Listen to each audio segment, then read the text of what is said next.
11th monthly examination दिसंबर 2024 के chemistry के बिल्कुल ओरिजिनल क्वेश्चन पेपर को देखेंगे, जो 100% रियल पेपर है। इसमें एक भी क्वेश्चन का आंसर आपको गलत नहीं मिलेगा। 100% सही उत्तर के साथ में सभी प्रश्नों को हम लोग करने वाले हैं। तो यदि आप चैनल पर पहली बार हैं तो चैनल को सब्सक्राइब जरूर कर लीजिए और अपने दोस्तों को भी शेयर जरूर कीजिए। चलिए इसमें हम लोग सबसे पहले क्वेश्चन को देखेंगे। देखिए क्वेश्चन नंबर 1 में दिया हुआ है, देखेंगे यहाँ क्वेश्चन नंबर 1 में दिया हुआ है कि निम्नलिखित में से किस गुण का उपयोग किसी निकाय की स्थिति का वर्णन करने के लिए नहीं किया जाता है। तो एक का right answer option number C लगा लीजिएगा, आयतन। क्या होगा? आयतन। चलिए फिर 2 नंबर क्वेश्चन को देखेंगे। जब निकाय पर या निकाय द्वारा कार्य किया जाता है तो परिवर्तन होता है। तो 2 का right answer option number D हो जाएगा, आंतरिक ऊर्जा। क्या हो जाएगा? आंतरिक ऊर्जा। चलिए फिर आगे वाला क्वेश्चन हम लोग देखेंगे। 3 नंबर क्वेश्चन में दिया हुआ है कि वह निकाय जो निकाय और परिवेश के बीच की सीमा से होकर गुजरने की अनुमति नहीं देती है, वो कौन सा निकाय कहा जाता है। तो 3 का right answer option number D हो जाएगा, ठीक है, रुद्धोष्म निकाय। चलिए फिर आगे वाला 4 नंबर क्वेश्चन को देखेंगे। रुद्धोष्म प्रक्रिया में किया गया कार्य 50 केजी जूल है, इसकी आंतरिक ऊर्जा क्या है। तो 4 का right answer option number C हो जाएगा, ठीक है, -50 केजी जूल। नंबर क्वेश्चन को देखेंगे। 5 नंबर क्वेश्चन में दिया हुआ है कि रुद्धोष्म प्रक्रिया में दबाव आयतन से किस प्रकार संबंधित है। तो 5 का right answer option number B लगा लीजिएगा, ठीक है। चलिए फिर आगे वाला क्वेश्चन हम लोग देखेंगे। 6 नंबर क्वेश्चन में दिया हुआ है कि ऊष्मागतिकी का पहला नियम कहता है कि एक विलगित निकाय की कुल ऊर्जा होती है। तो 6 का right answer option number A हो जाएगा, 100 केजी जूल, ठीक है। देखेंगे एक खुला निकाय किसके स्थानांतरण की अनुमति देता है। तो 7 का right answer option number B हो जाएगा, केवल ऊर्जा। चलिए फिर 8 नंबर क्वेश्चन को देखेंगे।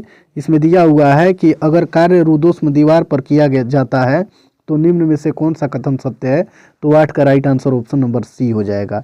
चलिए क्वेश्चन में दिया हुआ है कि किसी वस्तु का तापमान धीरे धीरे बढ़ता है तो उस वस्तु की ऊर्जा। तो इसका सही उत्तर हो जाएगा ऑप्शन नंबर ए, धीरे धीरे बढ़ती है।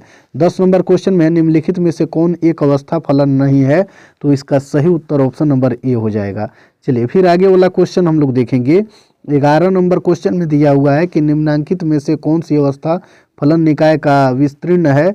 तो इसका सही उत्तर हो जाएगा 11 का ऑप्शन नंबर बी, आयतन।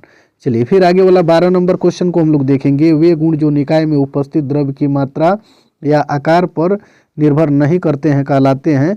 तो 12 का right answer option number B हो जाएगा, गहन गुण। चलिए फिर 13 नंबर क्वेश्चन को हम लोग देखेंगे। इसमें दिया हुआ है कि किसी ऊष्माक्षेपी अभिक्रिया में होता है। तो इसका सही उत्तर 13 का ऑप्शन नंबर सी, धनात्मक लगा लीजिएगा, ठीक है। चलिए फिर आगे वाला क्वेश्चन हम लोग देखेंगे। 14 नंबर क्वेश्चन में समीकरण दिया हुआ है S+O2 और फिर बराबर में SO2 निकाय के लिए। तो इसका सही उत्तर 14 का ऑप्शन नंबर ए हो जाएगा, ठीक है। चलिए फिर 15 नंबर क्वेश्चन में दिया हुआ है कि कैल्शियम कार्बोनेट और फिर बराबर में दिया हुआ है calcium oxide plus carbon dioxide के लिए 977 डिग्री पर। फिर उसके बाद में दिया हुआ है H बराबर 174 केजी मोल है। तो ई का मान होगा। तो इसका सही उत्तर 15 का आप लगा लीजिएगा, ऑप्शन नंबर सी, ठीक है, 163.6 केजी जूल। फिर 16 नंबर क्वेश्चन को देखेंगे। निम्नलिखित में से कौन सा सही है। तो 16 का right answer option number D हो जाएगा, G+H। और 17 का राइट आंसर हो जाएगा ऑप्शन नंबर डी, इनमें से कोई नहीं। चलिए फिर आगे वाला 18 नंबर क्वेश्चन को देखेंगे। इसमें दिया हुआ है कि किसी स्वतः प्रतिवर्ती प्रक्रिया के लिए है। तो इसका राइट आंसर हो जाएगा 18 का ऑप्शन नंबर डी, इनमें से कोई नहीं। उत्क्रमणीय प्रक्रिया की एंट्रोपी है। तो 19 का right answer option number C लगा लीजिएगा, 0। फिर 20 नंबर क्वेश्चन को हम लोग देखेंगे। इसमें दिया हुआ है कि 283 केल्विन पर बर्फ पिघलने की प्रक्रिया के लिए जी का चिन्ह कहलाता है। तो इसका सही उत्तर हो जाएगा 20 का ऑप्शन नंबर सी, ठीक है। 21 नंबर क्वेश्चन में दिया हुआ है कि सिल्वर और हाइड्रोक्लोरिक द्वारा सिल्वर क्लोराइड के अवक्षेप के लिए है। तो इसका सही उत्तर 21 का हो जाएगा, ऑप्शन नंबर ए। चलिए फिर आगे वाला क्वेश्चन हम लोग देखेंगे। 22 नंबर क्वेश्चन में दिया हुआ है कि निम्नलिखित में से कौन ऊष्मागतिकी के तीसरे नियम का अपवाद प्रदान करता है। तो 22 का right answer option number B हो जाएगा, कार्बन डाइऑक्साइड। 23 नंबर क्वेश्चन को देखेंगे। यदि किसी अभिक्रिया में केवल ठोस और द्रव्य शामिल हो तो निम्नांकित में से कौन। तो इसका सही उत्तर हो जाएगा 23 का ऑप्शन नंबर ए।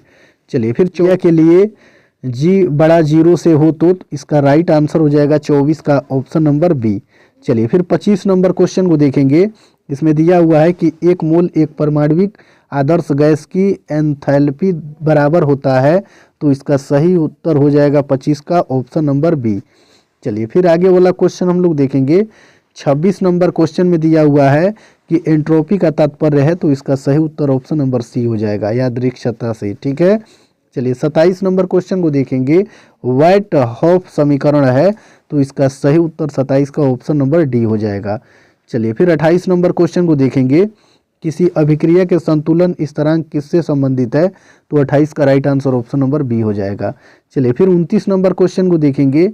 इसमें दिया हुआ है कि किसी अभिक्रिया के संतुलन स्थिरांक किससे संबंधित है, तो 28 का right answer option number B लगा लीजिएगा।